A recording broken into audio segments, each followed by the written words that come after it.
O novo documentário Rio-Paris, a tragédia do voo 447, chegou ao Globoplay.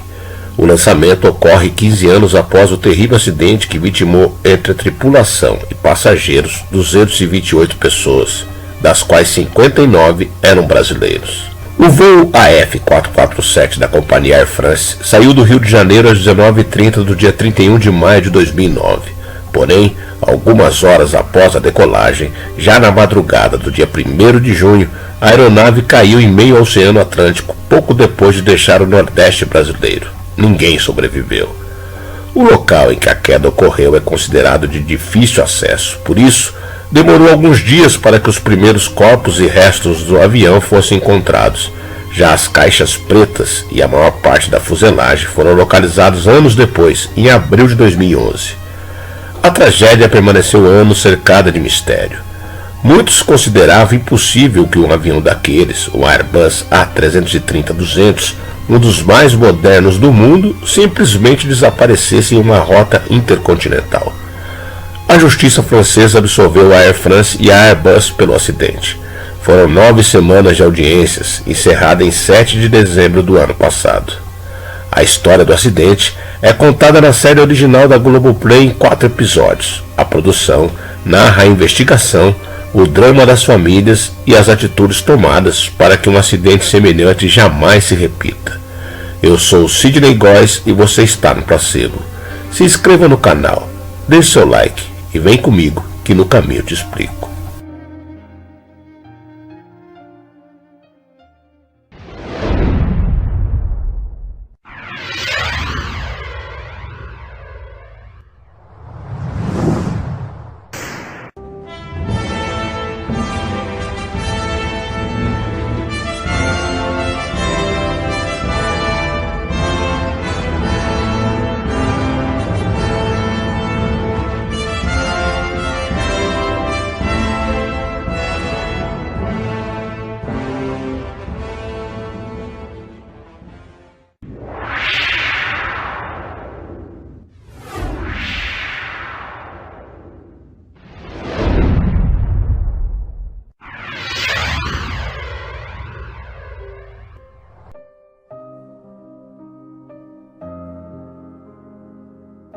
No dia 1º de junho de 2009, há 15 anos, o Centro de Controle Aéreo de Dakar, no Senegal, esperava o contato do voo da Air France AF447, vindo do Rio de Janeiro em direção a Paris. A torre é o primeiro local de contato das aeronaves após elas cruzarem o Atlântico Sul. Dezenas de aviões fizeram o mesmo caminho naquela madrugada, mas a resposta do Air France nunca veio. Na verdade, as respostas só vieram quase 2 anos depois, quando os destroços do avião, incluindo as caixas pretas, foram encontrados no fundo do oceano. Descobriu-se então que, em menos de 5 minutos, um voo absolutamente normal se transformou numa tragédia. Na noite de 31 de maio, o Airbus decolou do Aeroporto Internacional Tom Jobim, no Rio. Na cabine de comando estavam o comandante Marc Dubois, de 58 anos, o copiloto Pierre-Cédric Bonin, de 32 anos, e um terceiro piloto, David Robert, de 37 anos.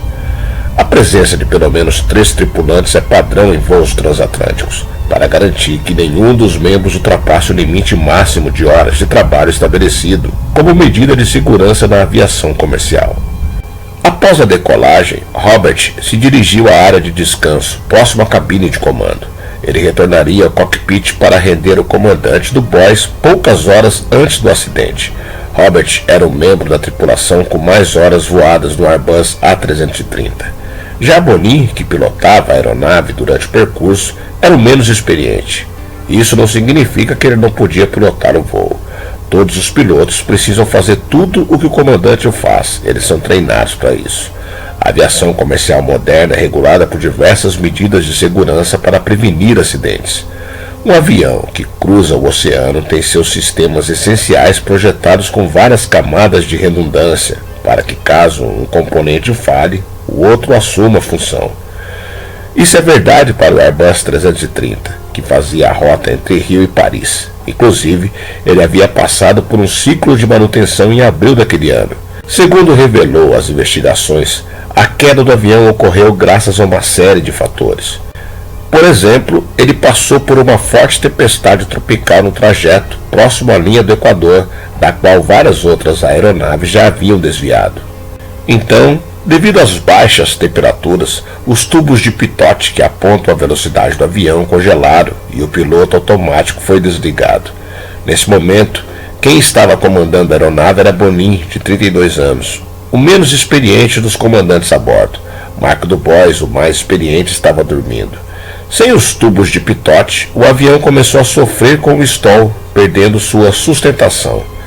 Nessa situação, o que deve ser feito pelo piloto é abaixar o nariz da aeronave, mas sem entender exatamente o que enfrentava, Bonin optou por levantá-lo. O controle do avião não foi recuperado e, mesmo com a eventual intervenção do comandante mais experiente, ele colidiu com o mar.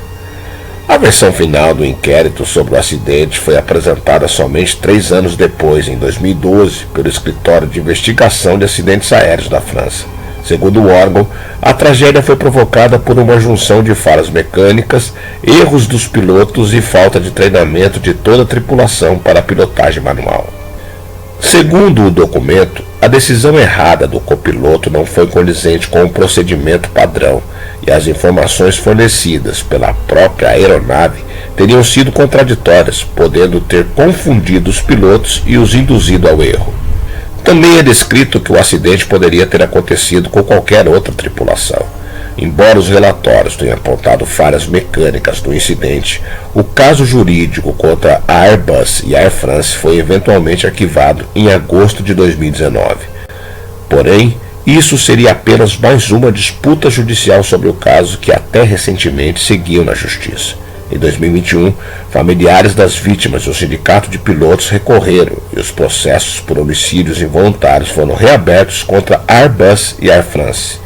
No caso, a Air France foi julgada por não implementar o treinamento adequado e nem fornecer informações necessárias aos pilotos sobre possível congelamento dos tubos de pitot. Já a Airbus, por subestimar a gravidade das falhas nas sondas de velocidade, colaborando inclusive no mau treinamento das tripulações. Porém, ambas as empresas negavam qualquer culpa. Por fim, em abril de 2023, quase 14 anos após o acidente, a Airbus e a Air France foram absolvidas de qualquer culpa, com a justiça francesa concordando com a declaração de inocência, atestando que, embora as empresas tenham cometido algumas falhas, ainda não era possível estabelecer uma relação de casualidade com o acidente. Ainda assim, a Air France indenizou as famílias de algumas das vítimas. Em comunicado disse: a empresa sempre lembrará a memória das vítimas desse terrível acidente e exprime sua mais profunda solidariedade a todos os seus entes queridos. A Airbus, por sua vez, considerou que a decisão judicial foi coerente com a decisão proferida no final da investigação em 2019. O grupo também expressa sua compaixão aos familiares das vítimas e reafirma o seu total empenho em termos de segurança da aviação.